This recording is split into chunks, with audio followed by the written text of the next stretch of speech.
ओम नमः सिद्धेभ्य। बोले आदिनाथ भगवान की जय। तीसरे नेमी दिल्ली नेमी नगर के मूल नायक से 1008 चमत्कारी आदिनाथ भगवान की जय। नेमी गिरी में विराजमान चंदापुर चमत्कारी चंदापुर भगवान की जय। आचार्य गुरुवर 108 नेमी सागर जी महाराज की जय। परम पूज्य गुरु आचार्य 108 दया सागर महाराज की जय। भव्य आत्माओं, अभी आपने सुना कि तीसरे नेमीगिरी नेमी नगर के मूल नायक 1008 चमत्कारी आदिनाथ भगवान की जय। अरे प्यारे बंधुओं, आदिनाथ भगवान वैसे विशेष रूप से सामान्य आदिश्वर प्रभु आदिनाथ भगवान अपने आप में एक महिमा जन है। एक जगह नहीं, अनेकों जगह पर आदिनाथ भगवान की मूर्तियों में चमत्कार ही चमत्कार छिपा हुआ है। चांदखेड़ी की आदिनाथ भगवान की मूर्ति अपने आप में चमत्कार को लिए हुए है। भगवान का कोई चमत्कार नहीं होता, लेकिन प्यारे बंधुओं, भगवान के पास भक्तों का जाने के उपरांत चमत्कार हुआ करता है। और भगवान का चमत्कार कहा जाता है कि भगवान का चमत्कार हुआ कि हमारे यहाँ पुत्र नहीं था, पुत्र हो गया। हमारी शादी नहीं होती थी, शादी हो गई। हमने भगवान का छत चढ़ाया। भगवान को छत चढ़ाने से कोई खुशी नहीं है और नहीं चढ़ाने से कोई दुख नहीं है, लेकिन हमारी भक्ति और हमारी भावना ही चमत्कार का रूप ले लिया करती है। और फिर विशेष रूप से वह मूर्ति भंवरे में विराजमान है। वह भंवरे में विराजमान होने के नाते भूगर्भ के अनेकों अनेकों देवी देवता वहाँ वास करना प्रारंभ कर देते हैं। और हम जैसी पवित्र भावनाओं के साथ उस भंवरे में भगवान की भक्ति के प्रभाव से प्रवेश करते हैं, तो हमारे जीवन में महान चमत्कार वह देवी देवता प्रकट करने को तैयार होते हैं।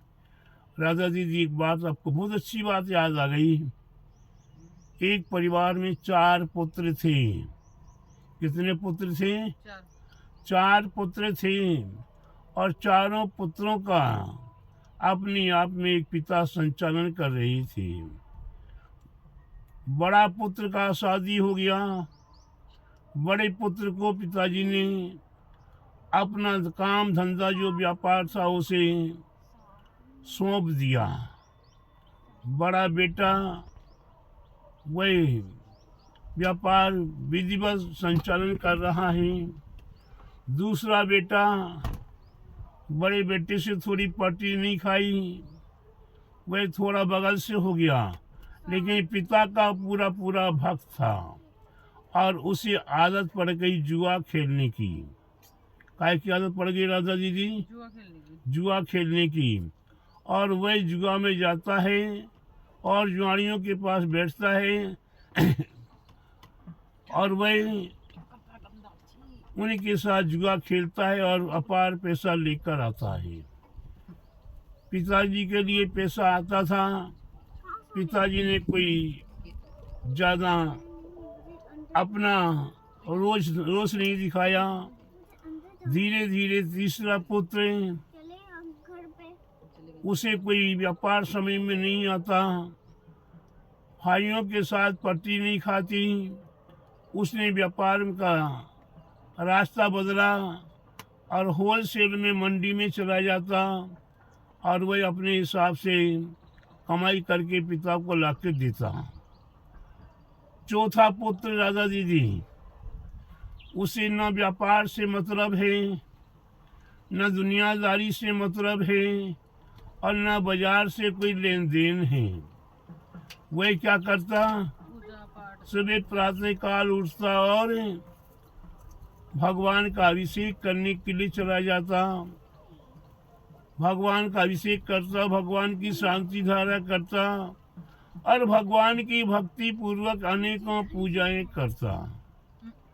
समय में आता तो कभी भक्तमार विधान, कभी शांति विधान, कभी 64 विधान आदि आदि विधान पूजाएं भी करता। उसकी उपरांत 10-11 बज जाती राधा दीदी। घर आया, घर आके उसने अपना खाना खाया और धीरे धीरे वह अपने सामयिक करने, स्वाध्याय करने बैठ गया।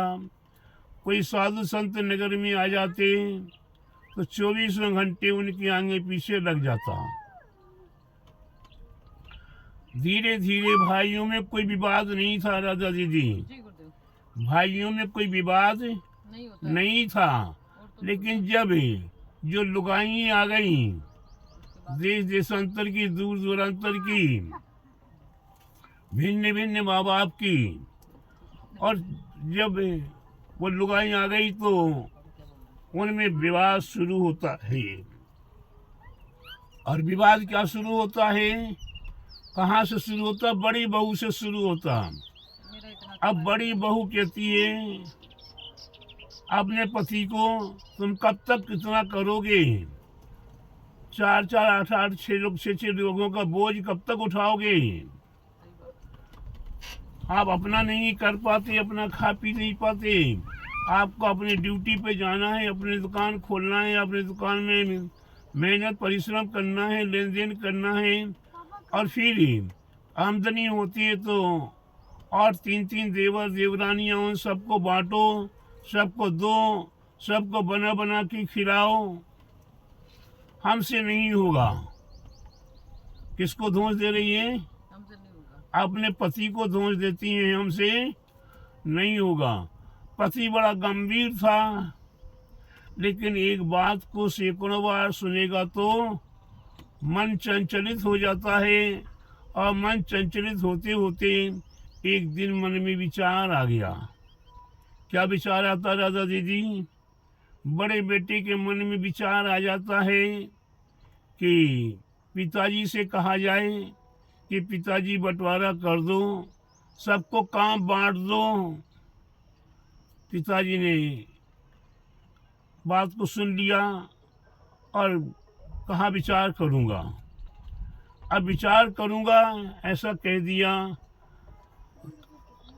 संडे के दिन काम बंद रहा करते थे राधा दीदी, तो सभी बेटा को, बहुओं को सूचना दे दी कि आप सभी के साथ संडे के दिन, रविवार के दिन मीटिंग करेंगे। एक कोई विशेष सराय करनी है राधा दीदी,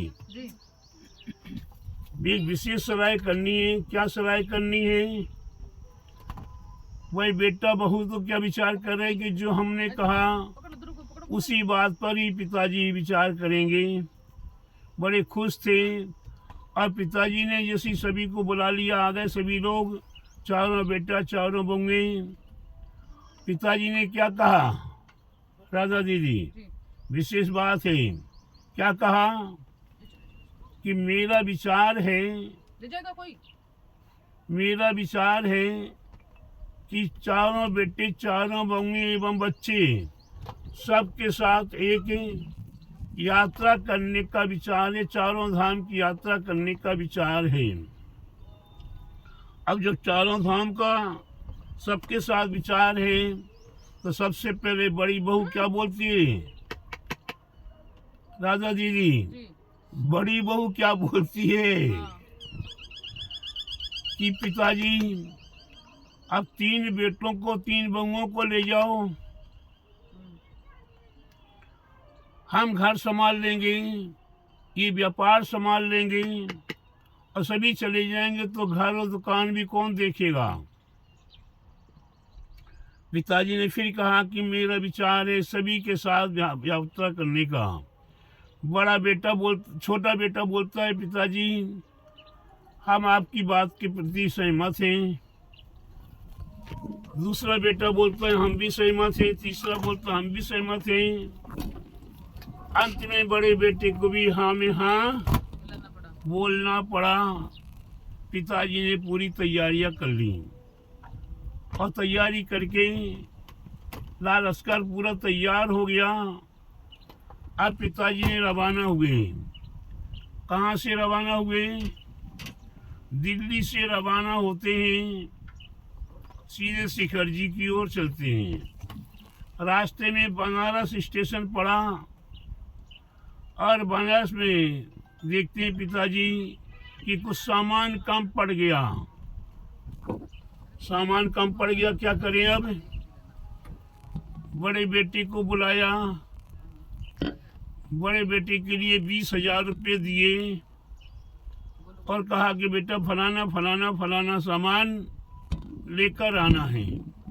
पिताजी गए, वही बड़ा बेटे को 20,000 रुपये दे दिए। जो सामान मंगाना था उसका पर्चा दे दिया। वही बड़ा बेटा बड़े शान से जाता बाजार में, और बाजार में जाने के उपरांत उसने क्या किया राधा दीदी?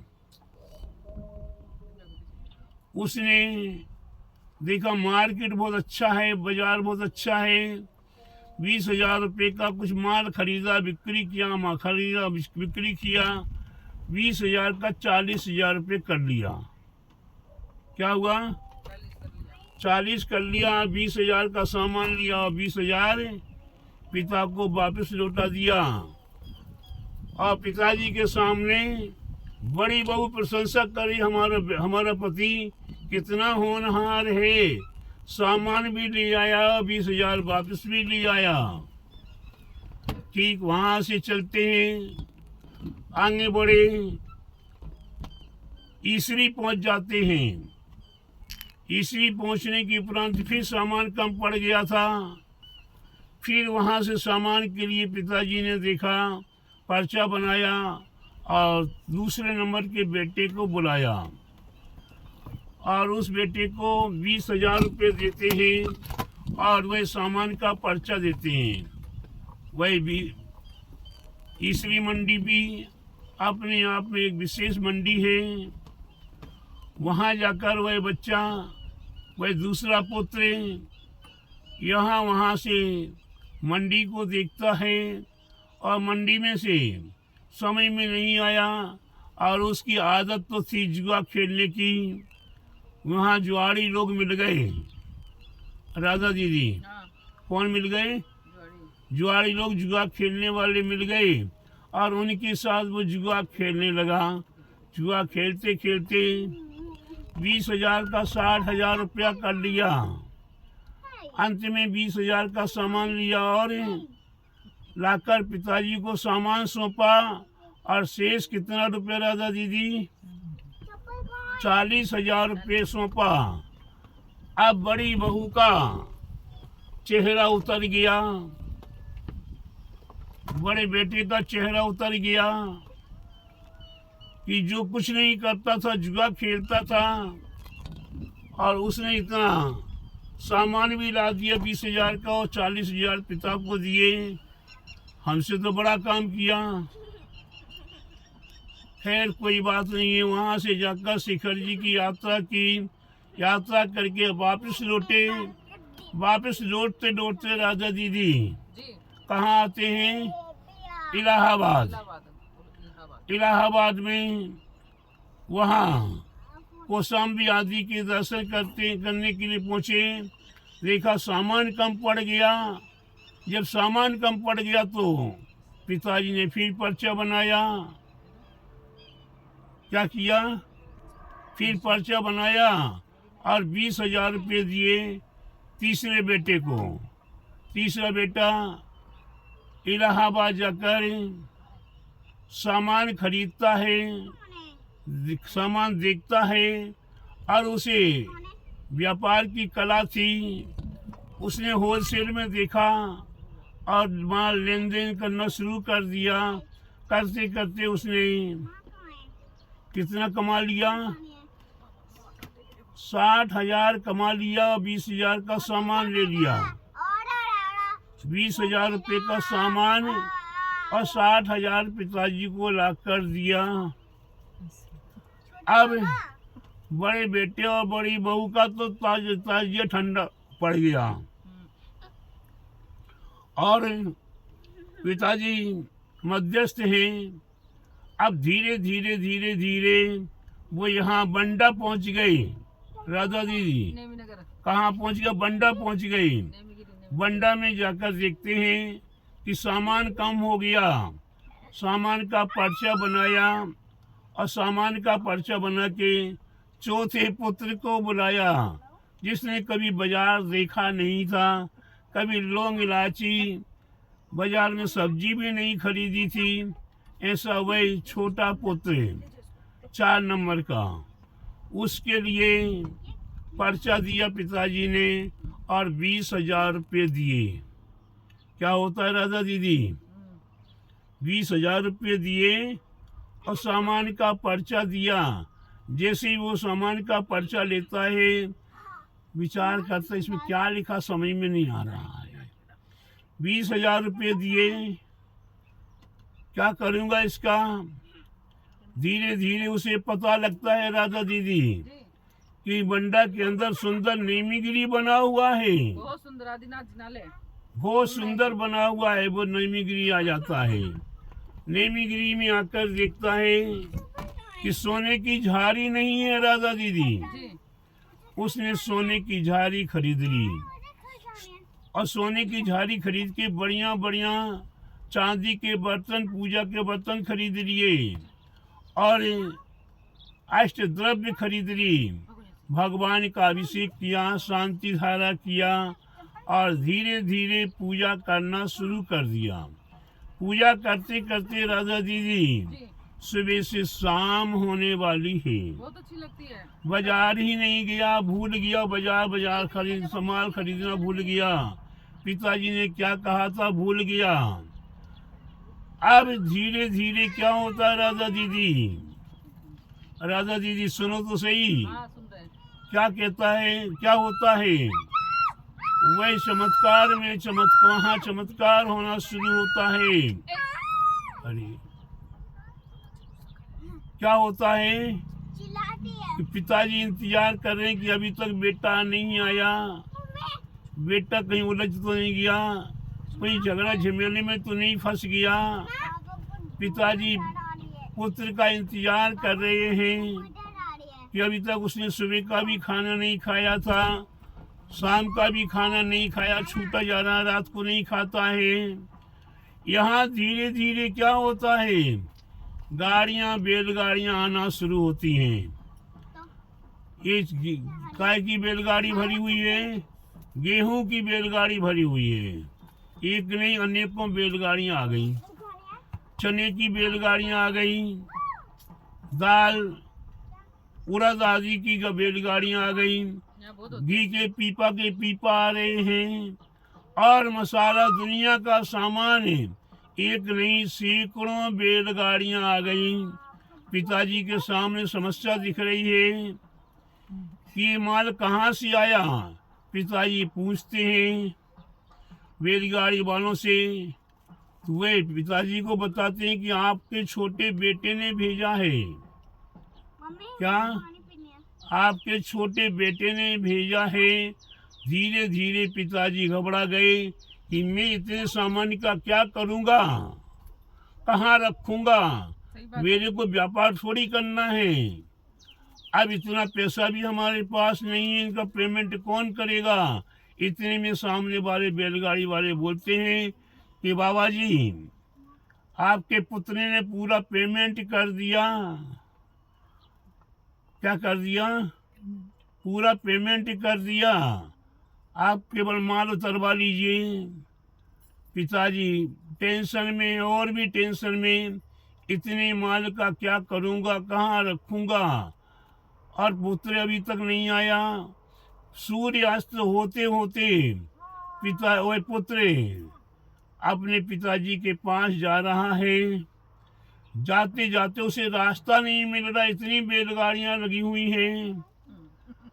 कहाँ से इनके कार वह पिताजी के पास पहुंचा। पिताजी ने उसे सीने से लगा लिया। बेटा तूने कुछ खाया नहीं, पहले खाना खा ले, फिर बाद में बात करूँगा। पिताजी बोलते मैंने खाना, पुत्र बोलता मैंने खाना खा लिया। क्यों? कि नेमीगिरी में हमने पूजा किया, पाठ किया, विधान किया और 1,00,000 की स्वीकृति वहाँ दान की दे दी और वहाँ मेरा बहुत सम्मान हुआ। और मेरे लिए वहाँ राधा दीदी थी, राधा दीदी ने मेरा सम्मान भी करवाया और राधा दीदी ने मेरे को बढ़िया बढ़िया भोजन, जैसा भोजन पिताजी हमने अभी तक कभी भी नहीं किया था भोजन, ऐसा स्वादिष्ट भोजन राधा दीदी ने कराया। प्यारे बंधुओं, अब पिताजी परेशान हैं, बेटा इतना माल कहाँ से खरीदा, कैसे खरीदा, इसका पेमेंट कहाँ से किया। वह पुत्र बड़े प्रेम से बोलता है, पिताजी मैं बाजार ही नहीं गया था। क्या? मैं बाजार ही नहीं गया था, वहाँ पर इतना मन लग गया, इतना मन लग गया। और फिर दया सागर जी महाराज वहाँ थे, दीक्षा सागर जी थे, उनने ऐसा मन मेरा मोह लिया कि बात बात पे हंसी करते करते हमारा पेट रोज फरोस हो जाता, लेकिन फिर भी उनके पास से आने का मन नहीं कर रहा था। लगता था कि मैं यहीं दिगंबरी दीक्षा ले लूं, दिगंबरी दीक्षा ले लूं। लेकिन गुरुदेव ने मेरे को प्रेरणा देके कहा कि एक बार पिताजी से मिल के आ जाओ। मैं तो पिताजी आपसे मिलने आया हूँ। फिर मेरे को तो दया सागर जी आंखों में बसे हुए हैं, मेरी रग रग में दया सागर बस गए हैं। प्यारे बंधुओं, ये काय का चमत्कार है, ये काय की महिमा है, ये केवल मात्र भक्ति की भावना की अप्रभाव है। उन तीनों बेटों का व्यापार में, परिवार में, पुत्र पुत्रादियों में मन लगा हुआ था। और यहाँ चौथे पुत्र का मन परिवार में नहीं, व्यापार में नहीं, लेन देन में नहीं, उसका मन तो कहाँ लगा था, बढ़िया बढ़िया द्रव्य भगवान के चरणों में चढ़ाऊं, बढ़िया बढ़िया सोने की झाड़ी से शांति धारा करूं, बढ़िया बढ़िया चांदी के बर्तनों में पूजा करूं। इस प्रकार के भाव बने हुए थे। और फिर यहाँ तीक्षित नेमीगिरी नेमी नगर में 64 रिद्धि महामंडल विधान आचार्य दया सागर जी महाराज अपने मुख से मंत्रों का उच्चारण कर करके विधान करा रहे थे। वे तो उन मंत्रों में ही लीन हो गया। प्यारे बंधुओं, वे अपने पिता को इस प्रकार से कहता है कि पिताजी अब मेरे लिए आप आज्ञा दीजिए कि मैं धर्म ध्यान में लीन हो जाऊं और मैं अपना आत्म कल्याण कर लूं। अब तीनों बेटा, तीनों बंगों की हालत राधा दीदी, सबके नशा उतर गए, सबके ताजिया ठंडे हो गए। जिस छोटे पुत्र को सभी तिरस्कारित करते थे, ये कुछ नहीं करता, कुछ नहीं करता, बड़ा धर्मात्मा, बड़ा धर्मात्मा। लेकिन प्यारे बंधु, धर्म का भी कोई महत्व होता है, धर्म क्षेत्र का महत्व होता है, धर्म भूमि का महत्व होता है। जहाँ तीसरे नेमीगिरी नेमी नगर में कितना महान महान चमत्कार हुआ है। यहाँ सांप नाग नागिन एक साथ खेलते रहे हैं, सांप और नेवला एक साथ खेलते हैं, कुत्ता और बिल्ली एक साथ खेलते हैं। यहाँ बिल्ली और चूहा चमत्कार है। बिल्ली चूहों को उठा लेती है, अपने मुंह में भर लेती है, फिर बाहर निकाल देती है। ऐसा चमत्कार यहाँ जहाँ घास नहीं होती थी, आज वहाँ बड़े बड़े आम के पेड़, अमरूद के पेड़, अनार के पेड़, बड़ी बड़ी तुलसी, बादाम के पेड़, अंगूर और काजू के पेड़ आदि आदि यहाँ पर अनेकों प्रकार के वृक्ष पेड़ लगे हुए हैं।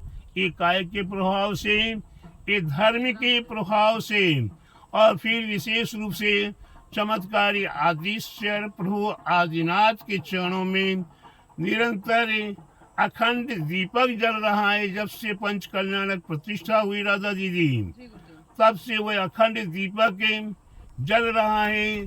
कभी किसी भी कारणवश आंधी तूफान आदि के कारण बुझ जाता है, बात अलग है। अन्यथा दीपक जलना वहाँ हमेशा अनाहत रूप से चल रहा है। तो प्यारे बंधु, ये अपने आप में धर्म का प्रभाव है और ये क्षेत्र धर्म के प्रभाव से अनाहत रूप से चल रहा है।